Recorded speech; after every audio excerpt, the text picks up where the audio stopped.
Okay, I think you're here now, right? Yeah, thank you. Okay, good morning and welcome to our series of speakers. And today we have the pleasure of having Dr. Mary Soha. Did I say your name right? So we know her for a long time, and she's very blessed to have her house right next to the property of this Holy Land. And Dr. Mary has, I think she's still practicing medicine, but what's more important is she's practicing spiritual healing with all of us, and her pursuit of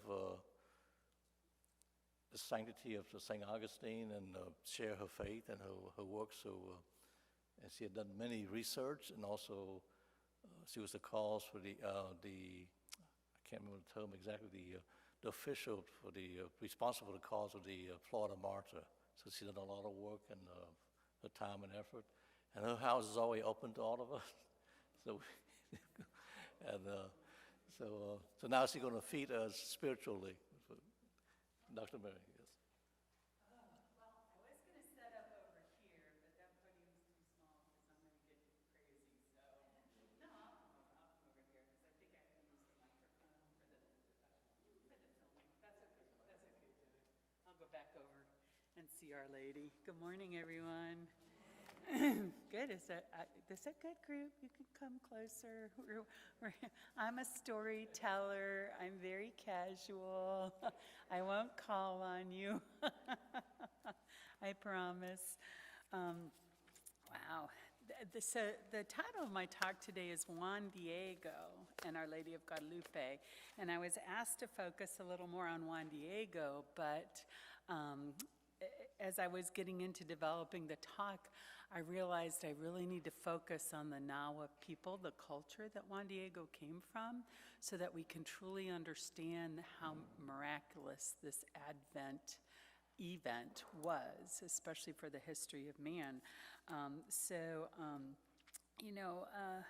We could spend a lifetime just studying. People have spent lifetimes just studying and contemplating the image of Our Lady in the Toma.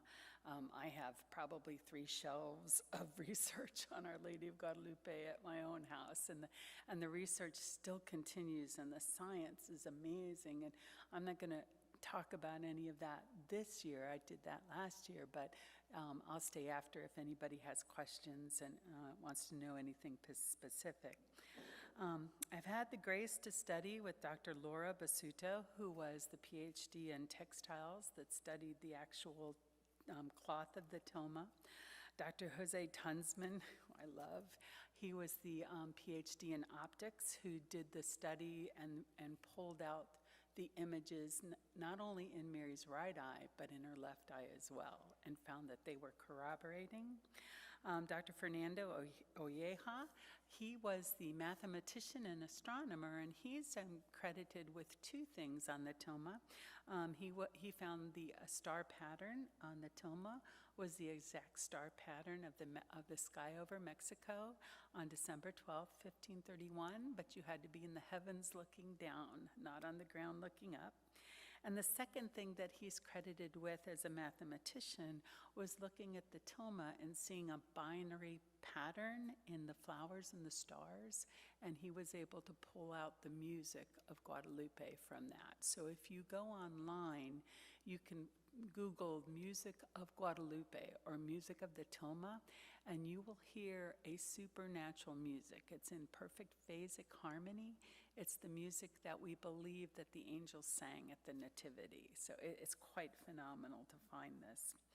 I worked with Dr. Adolfo, who his specialty was in paints and pigments, and he was the expert that found that the colors in the actual Toma are iridescent, and they're not within the fibers. They're contained within the holes of the weave. So the space between the threads, they're not in the fibers themselves. And then recently, I've had the good occasion to talk with Dr. Jason Dyke. He's a PhD Canadian historian who did his thesis on one of our own sons of St. Augustine, Father Francisco de Florencia. Father Florencia was born here in St. Augustine.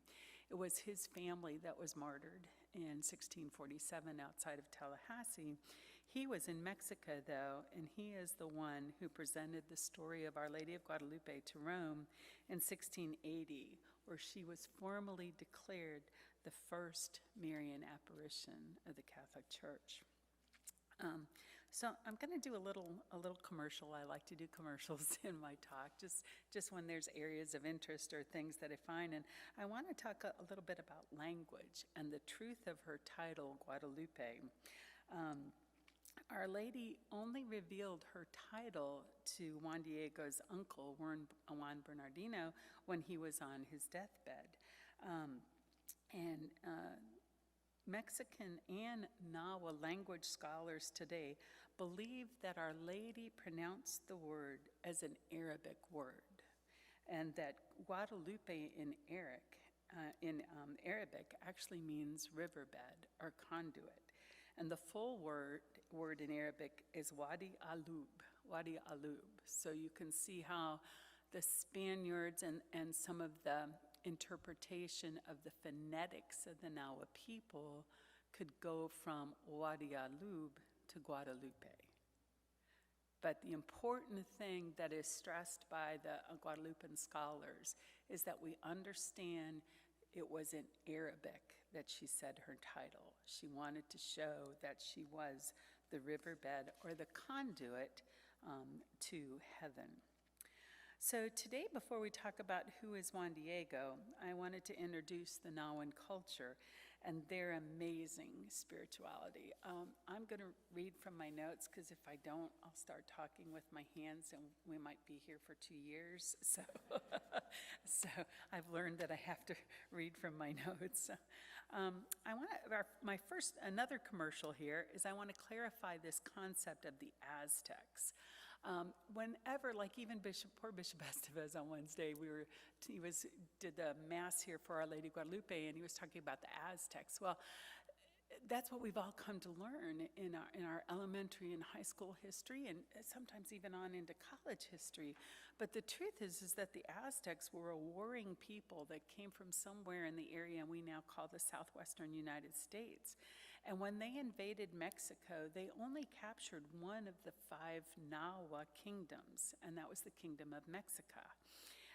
They created their own culture over the Nahua people, and it was a culture of fear, of human sacrifice. But the people that they captured still retained their Nahua culture. So I want to get that. I want to start thinking about that. So Juan Diego is a Nahua Indian who lived under the Aztec rule because of where he was born. After I introduce the culture a little bit, I'll do a real brief recap of the events of December 9th through 12th based on the conversation between Our Lady and Juan Diego that's recorded in the Nican Mopoa, the book that the title translated into English means Here It Is Told. It was written by Antonio Valeriano, he's quite interesting. He was a converted Aztec. He was a relative of Montezuma II, the last hummingbird wizard to rule during the Aztec reign. The volume Nican Mopoa was published in 1560. And a commercial within a commercial, because I found this so interesting. The first printing press in all of the Americas was in Mexico at the request of Bishop Zumárraga. He had to request it and get permission from both the king and the pope. The printing press, he felt, could be used as a wonderful aid in catechesis, but like we saw in Europe during the Reformation, could also be a horrible instrument of evil when in the wrong hands. Both the king and the pope approved and sent a printing press to Mexico in 1539, so it was under the direct control of the Bishop of Mexico.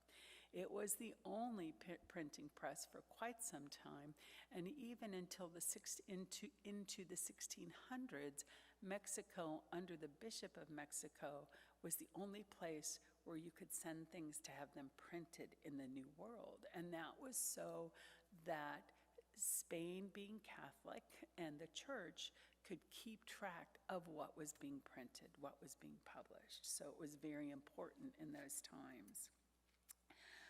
After reviewing the events of the Guadalupean event, we'll look at Juan Diego and his response and the response of the Nahua people to Our Lady's visit.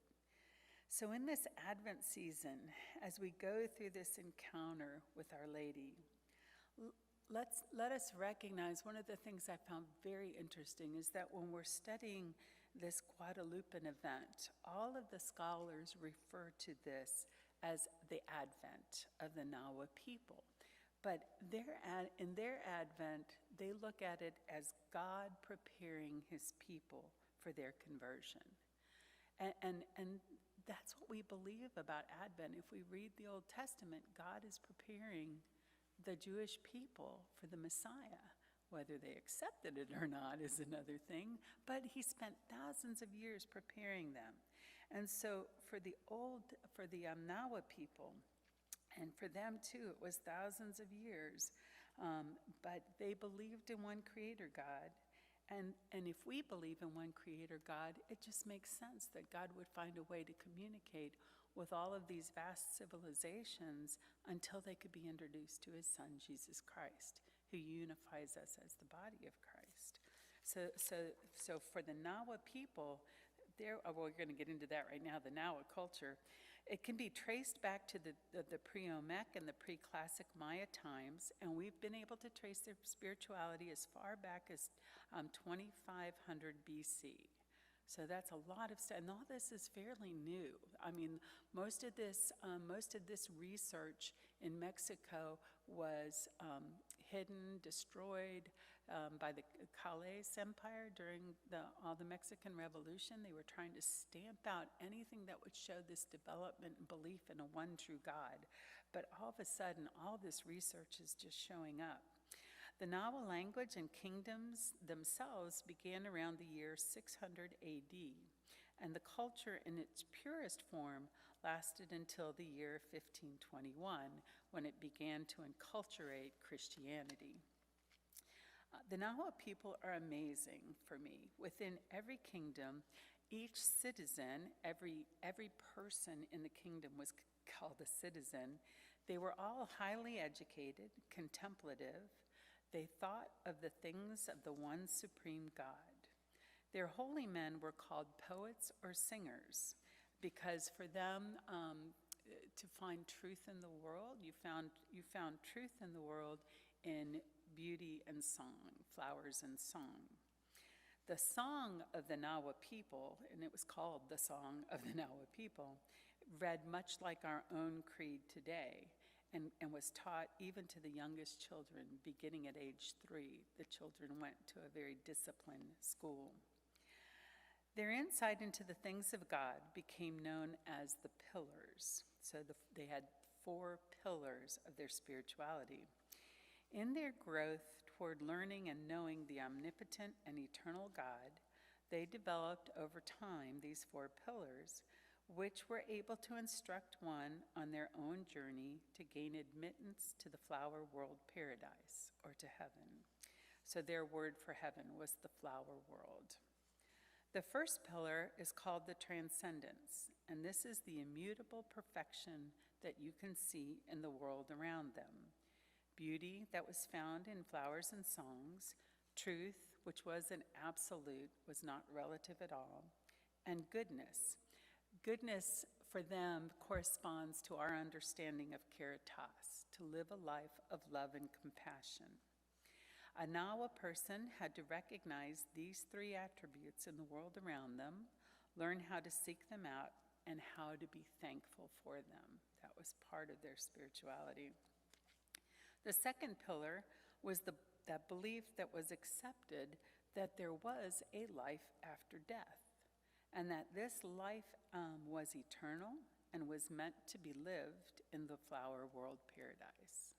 That's a huge understanding for what we would consider a pagan culture. This is huge that these people came to this understanding of their own accord. The third pillar was that after recognizing that truth is an absolute and that beauty was created by a perfect hand, that there was a creator outside of man, of all that is good in this world and the next, after these insights, then the belief in one supreme God was formed.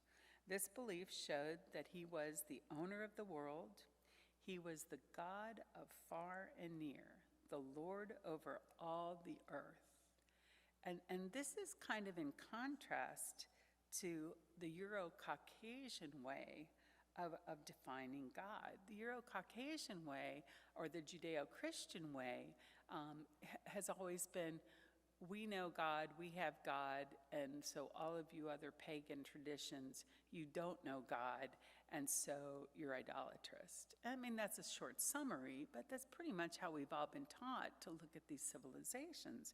But you look at the depth of understanding that they have in the one creator God. And it's funny because I looked up the definition of pagan. I've always hated that word even as a child. But I looked up the definition of pagan, and what it means is that pagan just means having beliefs that are different from your own. It doesn't mean not believing in the one true God. So here in Nawa writing, as far back as 1000, these people believed one true God, that he was Lord of all, and that no matter what else was in the world, he was still the one creator God. So that kind of tells us they got the same soul we do with the same divine spark.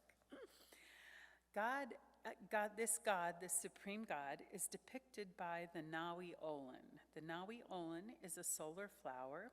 This is a 4-petal jasmine flower, and it was the sign of the omnipotent and eternal God, the one true God. The concept of perfection, remember, in the Nawa culture were flowers and song.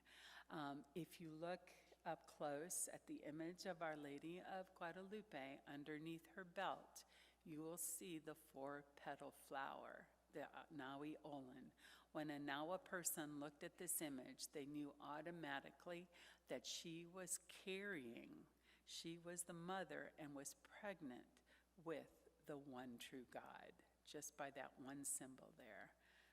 So it was very, it had a very deep impression for the Nawa people when they saw this image.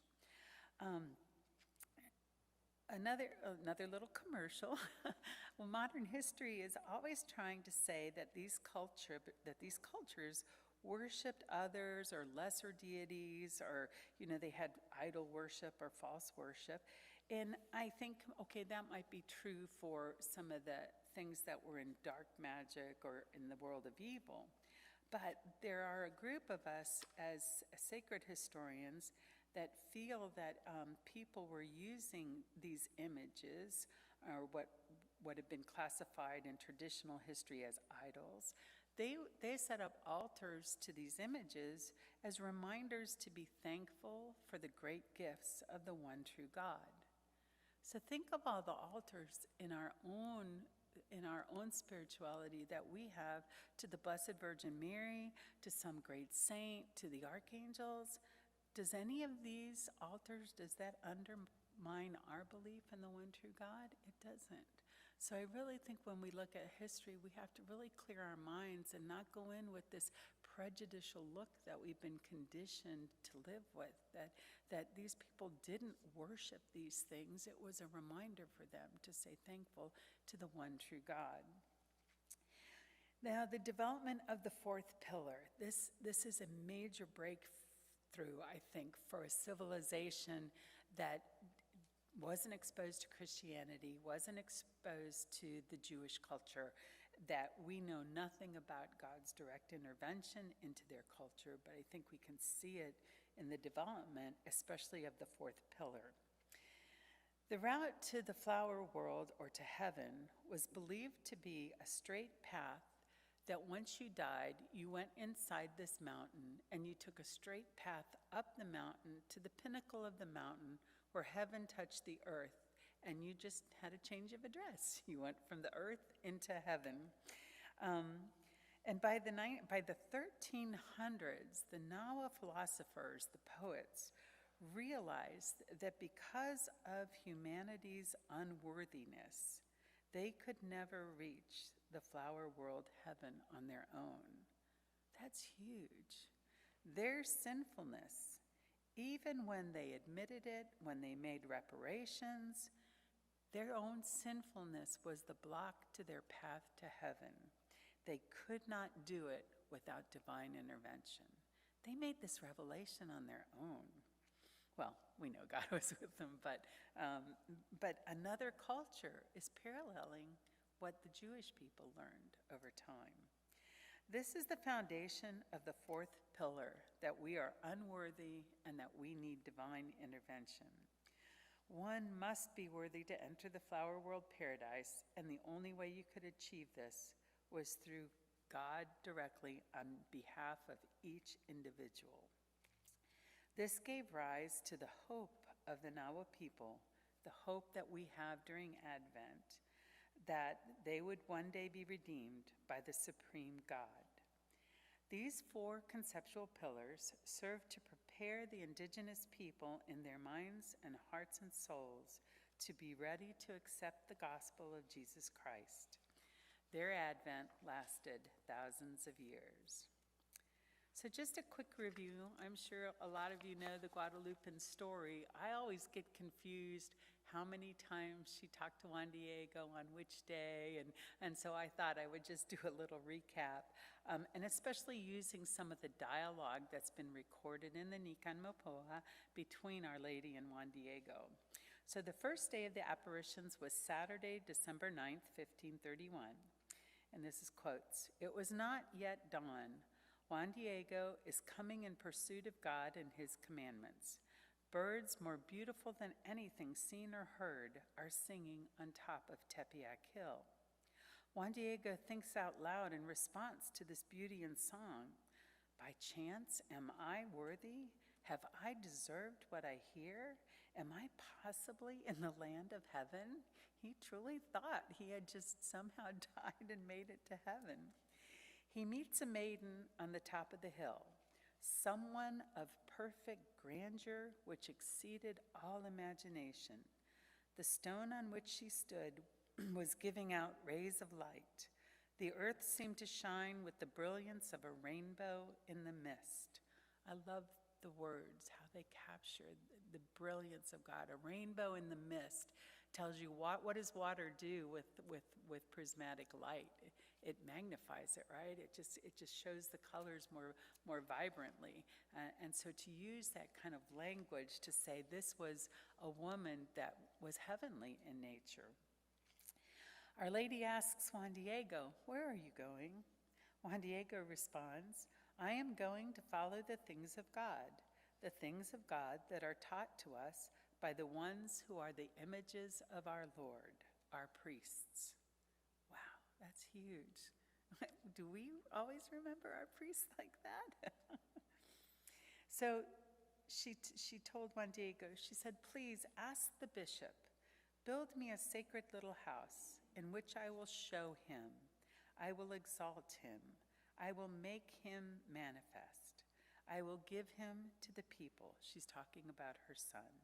"I will give him to the people in all my personal love, in my compassionate gaze, in my help, in my salvation, because I am truly your compassionate mother, yours and of all the people who live together in this land." How can you not hear that opening statement of Our Lady and not think of Our Lady of La Leche? It's almost impossible. So Juan Diego goes to the bishop. He's forced to wait a long time, and then he's rushed in to see the bishop, and he's rushed through his story.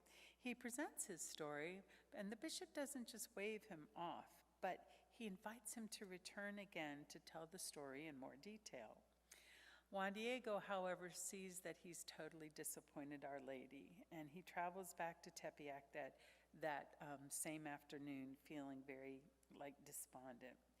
He tells Our Lady, "I am really just a man from the country. I am a small rope. I am a back frame. I am a tail end, a wing.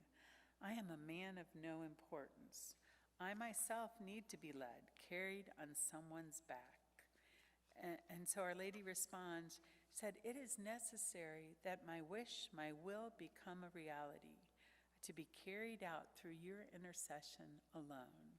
And this is where she tells him, "I have legions of angels at my command. I can command the heavens, the saints, but I need you, this humble little man." So it's a great way to see that Juan Diego was approaching Our Lady as a human, and his sight was a little restricted because he was thinking as a human, well, this is an important job. Shouldn't you send somebody who's important?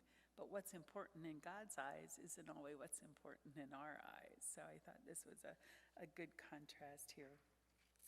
So Juan Diego tells the lady, "I will go and carry out your word, but perhaps I won't be heard. And if I am heard, I might not be believed." Well, Our Lady doesn't respond. So he goes home, and the next day is Sunday. And Juan Diego travels while it's still night to reach the church for Mass. The church that he attended for catechism and Mass was 15 miles from his home, so he had to get up and leave before sunrise. He waited till after Mass to see the bishop. He again explained the lady's request. The Bishop Zumárraga, stated that he could not carry out this wish based on Juan Diego's word alone, but some other sign was needed. So Juan Diego asked the bishop, "What sign would you like?" But he dismissed him without an answer. So I was thinking, okay, so maybe he's smart, maybe he's testing Juan Diego. You know, if he told them what the sign was, maybe Juan Diego would go and fabricate one. If this really was the Queen of Heaven, she would know what was in his heart. But then the other side of that coin can also be, you know, what was the bishop tempting Our Lady? So it's interesting to see it from both sides of the coin. When Juan Diego returns back to the hill, Tepeyac, so this is the first Marian visitation on Sunday, Our Lady greets him and tells him, "Return tomorrow and I will give you the sign." On Monday, Bernardino, Juan Diego's uncle, is deathly ill. The local health care healer couldn't help him, and as the day wore on, Bernardino got worse and worse and worse until very early on Tuesday morning. The situation was so grim that Bernardino requested Juan Diego go to Mexico City and bring a priest. So it's Tuesday morning, it's early, the sun hasn't come up yet. He leaves and he takes an alternate route around Tepeyac Hill because he doesn't want to be stopped by the lady. He needs to take care of his uncle. And the Nican Mopoa states, quote, "He thinks that when he made the turn, that the lady who is looking everywhere perfectly won't be able to see him." So he thinks he's sneaking. I mean, it's cute how the story tells it verbatim. So Our Lady says, "Where are you going?" And Juan Diego responds like a kid with his hand caught in the cooking jar. He doesn't answer right away. He says, "Oh, my lady, how beautiful to see you. How are you this morning? Did you sleep well?" I mean, he's doing all the little dance. And Our Lady looks at him and says, "Am I not here, I who am your mother?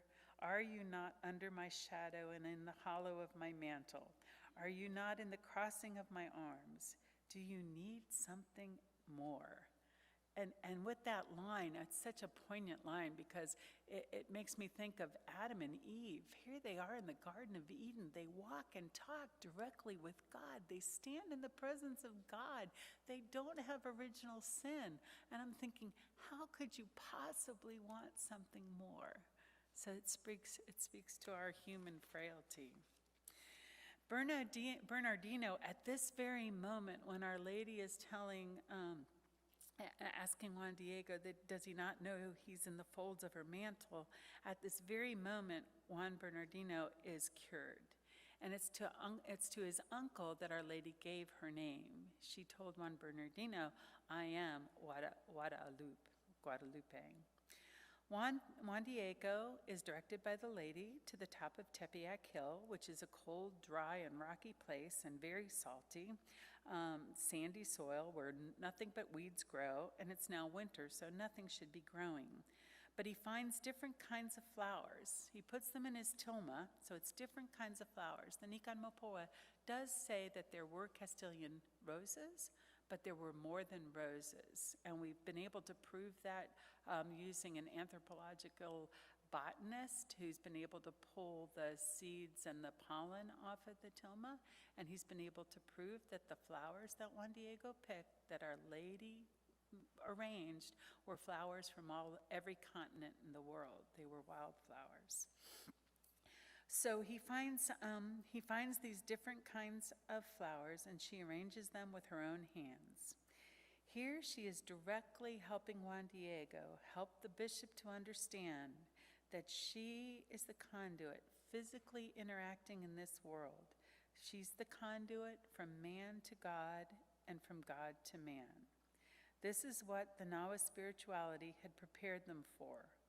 Our Lady was the chosen conduit to bring the incarnation of Jesus, who is the ultimate flower of truth, the Nawi Olin. Just as her fiat, her yes, allowed the grace of God to enter the world, her arrangement of the flowers in Juan Diego's tilma enables the truth of Jesus to become physically known to the Nawa people in a comprehensible way. Juan Diego presented the flowers to the bishop, and without his knowledge, this image of Our Lady perfectly appears. Our Lady is pregnant. The Nawi Olin is present, showing that she is the mother and carries the one true God. This image is therefore a Christocentric image. Christ is in her immaculate womb, and this was understood almost immediately by the Nawa people. Through her, Christ was delivered to not only the Nawa people, but to the world. After the appearance on the tilma, the bishop kept the tilma for a few months, but then he commissioned Juan Diego to take the tilma throughout the countryside. He spent several months going around the countryside, telling the story of Our Lady's visit, and then the small chapel that she requested had been built at the top of Tepeyac Hill. The Nawa people came to acknowledge its divine character.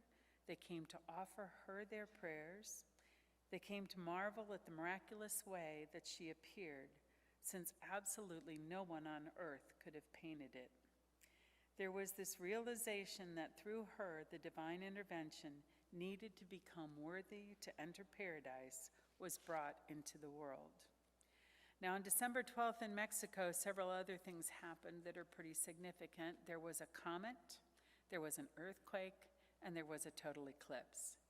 And just as when Christ died on the cross and what's termed God's kiss stopped the world at that point in time, the Guadalupe event stopped the world on December 12th, 1531. And then for the next 9 to 10 years, there was a great strength of conversion among the indigenous and the Spaniards as had never been seen before. Within that period of time, the new estimates are that 9 million Nawa people converted to Catholicism of their own free will. So who is Juan Diego? Juan Diego was born in 1474 with the name Cuauhtlac-Atzin, and that in Nawa means eagle who speaks. He grew up in the neighborhood of Telacac under the rulership of the Aztecs, but he was considered a machual, or a common man. He still would have to go to the mandatory school starting at age 3 and learn the song of the Nawa people, the Nawa song, which is their creed, and it covered the 4 pillars. When he was a teenager, these were the most turbulent times in Mexico because the Aztec temple to Huitzilopochtli, I did it right. Huitzilopochtli was built, and it was during that period of celebration that 80,000 people were sacrificed in the true Aztec way, and I won't go into it. Juan Diego owned a house and land, and though he was considered a peasant farmer, he was comfortable. He married, and his wife, and family were among the first of the common folk to be baptized in 1524. His entire family was baptized by Father Peter de Gand, a Franciscan. We have his baptismal certificate, which is so cool. Cuauhtlatzin was baptized under the name Juan Diego, and his wife's baptismal name was Maria Lucia. You knew that, right, Lutz?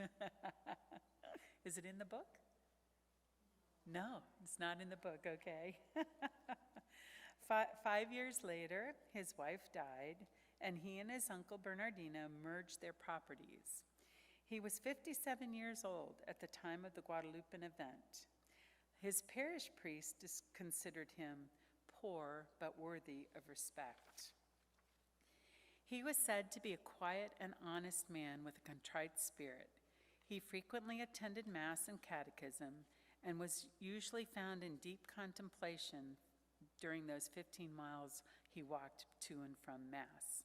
He had a deep love of the Eucharist, and he was granted special permission by the bishop to receive the Eucharist 3 times a week.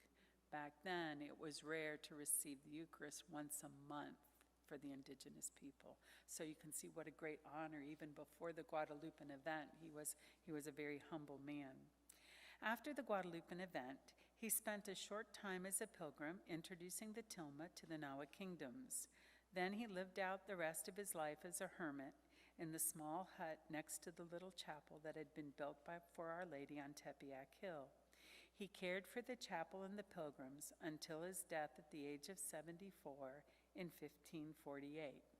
Many years later, as they moved the chapel from the top of the hill to the side, his body was exhumed and was found to be incorrupt. I just found that out. I was like, oh, another one. Juan Diego described himself as a nobody, a small rope, a tiny ladder, a tail end, a leaf. Mother Teresa described herself as a little pencil in the hand of a writing God who was sending a love letter to the world. I think Juan Diego was a small paintbrush in the hands of the perfect true God, a God who wrote his love letter to the world on Juan Diego's tilma. He was beatified in 1980 and canonized on July 31st, 2002, both by St. John Paul II. St. John Paul stated that Juan Diego had received a grace of inner enlightenment. He had a life dedicated to prayer and the practice of the virtues, and he had a boundless love of God and his neighbors. So what was the response to this phenomenal Guadalupean event? And this is, when I read this, I'll share with you, I got a little reminiscent of the Cause for the Florida Martyrs, because in the Cause for the Florida Martyrs, we talk about how a handful of homeschooling parents did what a king and a pope and an archbishop couldn't do. This handful of homeschooling parents got the Cause for the Florida Martyrs opened. Juan Diego did what a poet, the priest, a warrior, or even a nobleman could not do. He entered the flower world paradise and gathered the flowers of beauty and truth, which were arranged by Our Lady, carrying the child Jesus. He found the divine intervention needed to enter paradise, the redemption of the Nahua people through Jesus Christ. After thousands of years of yearning, in this moment, December 12, 1531, the Nahua belief and understanding of heaven and earth touching each other, communicating with each other, is understood. The flower and song that Juan Diego experienced on Tepeyac were real, and this showed the Nahua people their concept of heaven was real, and that through Our Lady of Guadalupe, heaven touched the earth. And because of her Son, man's unworthiness could be overcome, and his salvation was now possible. The oral evangelization of Juan Diego as he took the image through the kingdom, one of the bishops at the time explained that the evangelization at the time exploded like gunpowder. Almost overnight, human sacrifices in Mexico ended. Polygamy was completely abandoned. Men went back to their original wives, renewed their vows as sacramental vows. The practice of slavery was abandoned. In 1536, we know that in the province of Tlaxcalan alone, over 20,000 slaves were released. Slavery was outlawed. Owners showed remorse by making restitution, arranging for marriages, and providing livelihood for those they had previously enslaved. That's a total awareness. Idols, quote unquote, were removed. The idols that did not deal with the things of God. Idol meaning anything evil, not of the one true God. And this is the ancient historians, the Spanish historians of the time. They're quoted as saying, the Nahua and the Aztec people together willingly threw out the images of evil, scattering the pieces. We're all taught that the Spanish went in and destroyed this, but the native people themselves, because of the insight of Guadalupe, did this on their own. In Modellino's history, which is from the 1600s, he says that in different regions, with the towns all the way from the Gulf Coast to deep in the interior of the Yucatan Peninsula, the people destroyed their idols and erected crosses and set up images before which they recite prayers that the friars have taught them. There was such an authentic desire to become Christian that almost 10 million people had converted to Catholicism by 1541. Imagine the economic impact that giving up slavery and polygamy had on their culture, and they gave this up. Imagine being a Nahua Indian, knowing that you needed to be redeemed by God, but not knowing how to achieve it.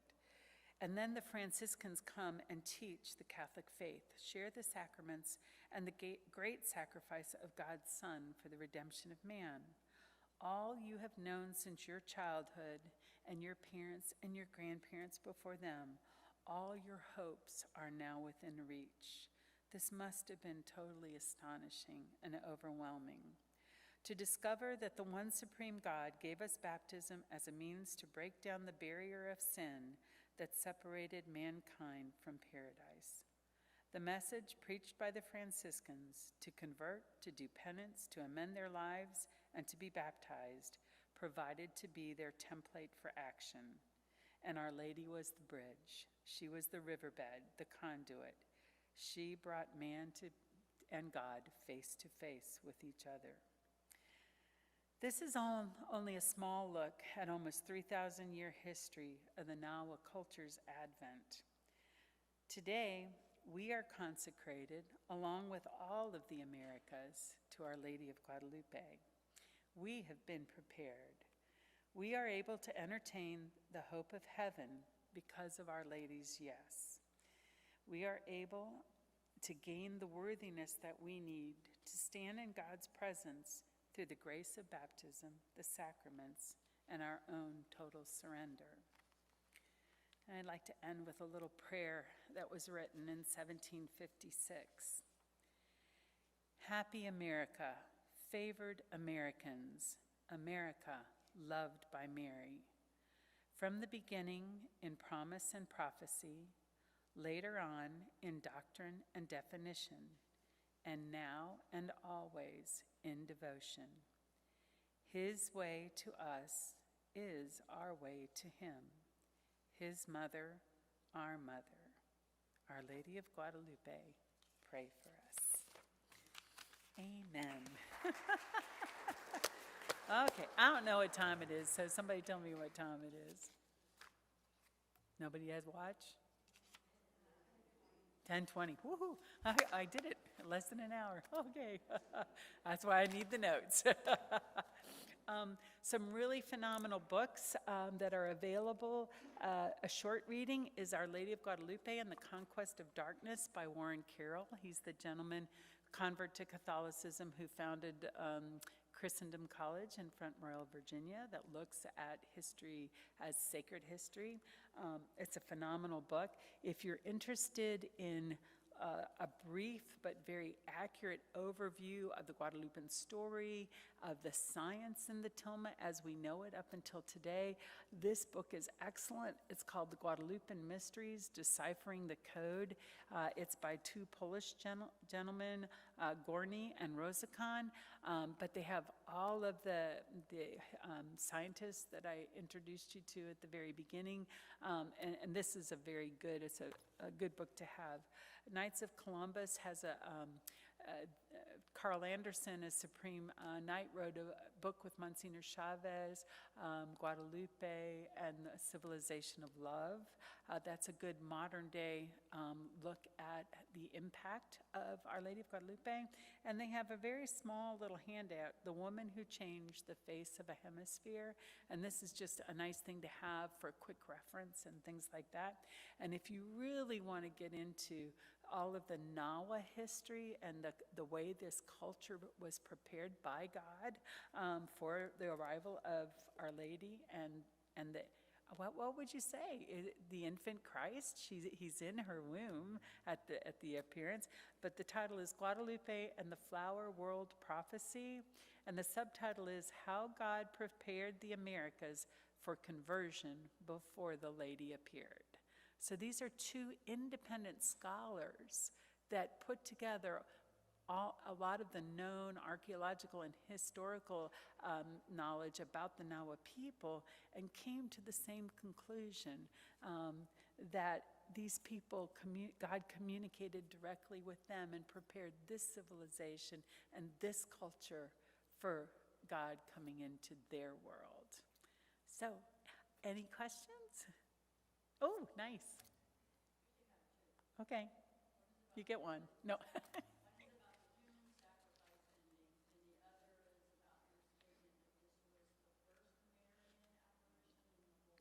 The first Marian apparition officially approved, recognized by Rome, right?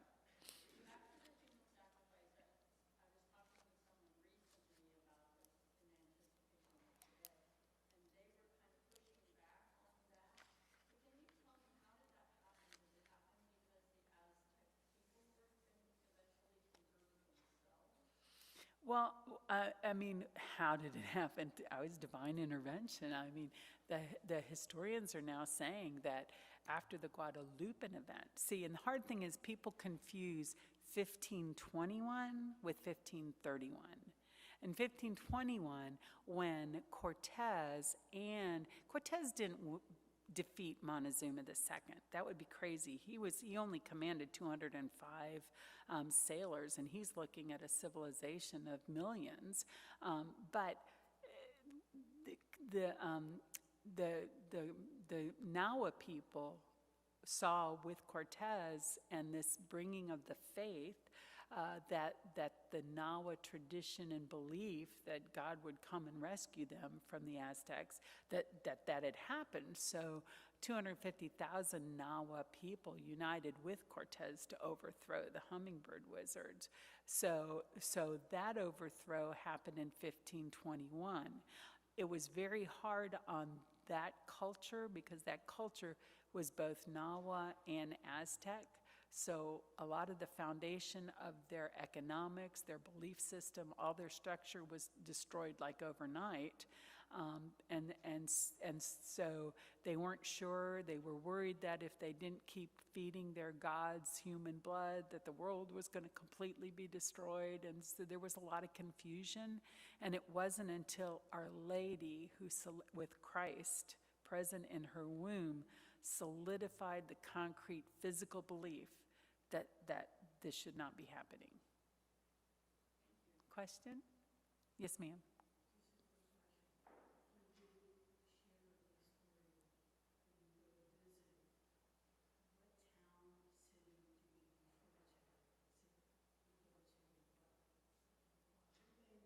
Well, they call it Guadalupe. Mm-hmm. Tepeyac Hill, Mexico City, Mexico City has grown so huge that it now engulfs Tepeyac Hill. Yeah. Yes?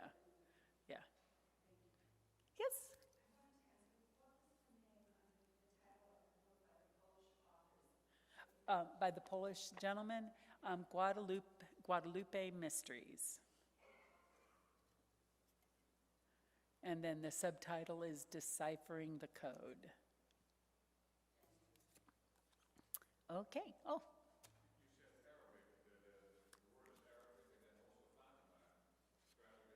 Is an Arabic word, yes. Well, the daughter, yeah, right. Well, don't you think the lady's going to convert the Arabic world? I do. I think that's a little advent for that culture, maybe.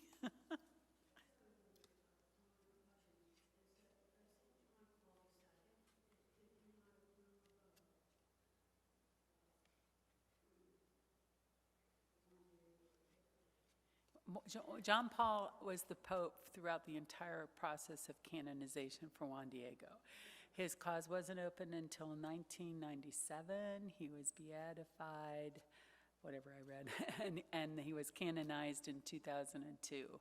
So his entire process of canonization happened in a short period of time.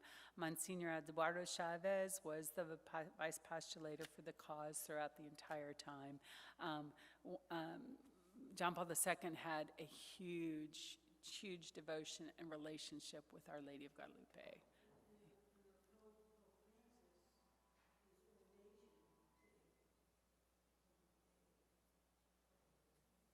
Okay. Yeah. Could you go over the name Guadalupe again? What it means? Okay, so you break it down, it's two words. Wadi, which means river or riverbed, and then alup, which has a double meaning. It can mean hidden, or let me see where the other one is. I have it somewhere. I know it's early on. Didn't we talk about that early on? Okay. I'll have to find. Well, altogether it means riverbed or the hidden river or conduit. So wadi means river, and then the alup has the double meanings, the hidden river or the core, the river of the core, the conduit. Arabic, it's Arabic. And the Guadalupean scholars are definite about that. The Guadalupean language scholars are very definite about that. So I'm like, okay, yes, Colleen.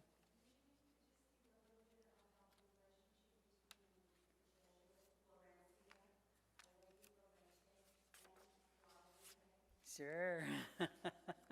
I love friend. I haven't finished.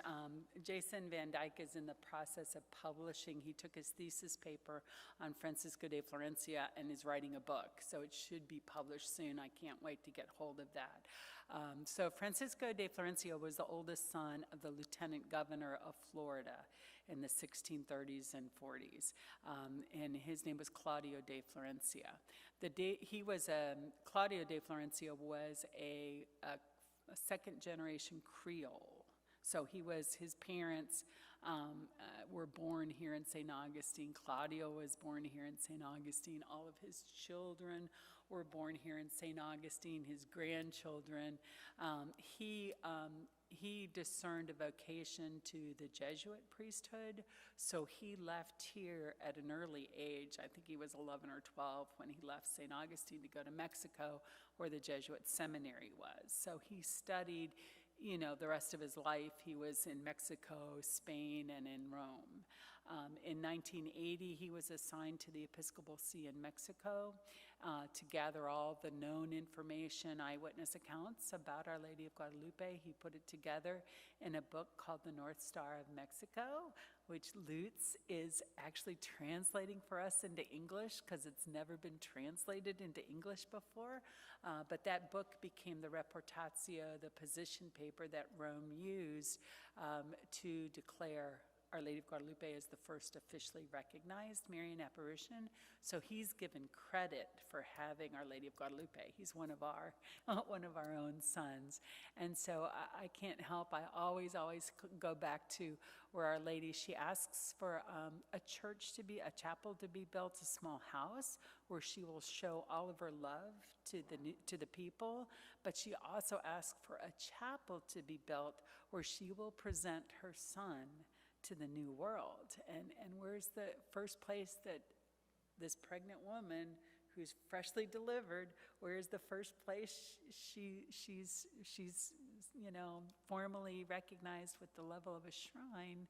It's here in St. Augustine. And if you look at the two images, they're dressed very similarly. They both have the blue cloak with the stars. They both have a terracotta gown, which shows that she was mother of heaven and earth, queen of heaven and earth. Earth is the terracotta. In Guadalupe, the images on her gown have a phenomenal significance, but the images change and become the gold striping in this image of Our Lady of la Leche, and the gold striping here signifies that Christ is now present in the world and will be forever. So that's why for me that gold striping is so important.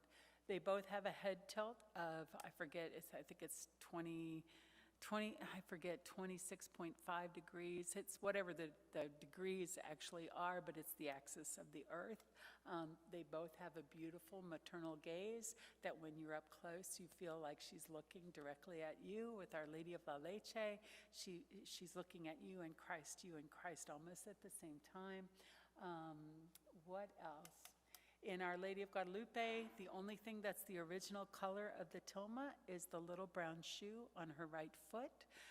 That signifies that she was a woman of humble origin. But then if you look at Our Lady of la Leche, her feet are bare, and she humbles herself even more while carrying Christ by having bare feet. And it was the bare feet of the original image of Our Lady of la Leche that attracted the Temuco people to the devotion of this image. So those bare feet are very important. Okay, I'll be back. Yes, ma'am?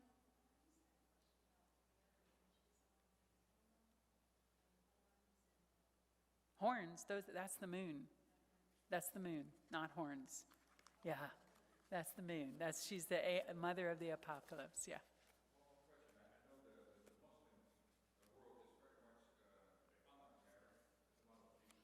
One book of the Quran is dedicated to Our Lady, a whole book of the Quran.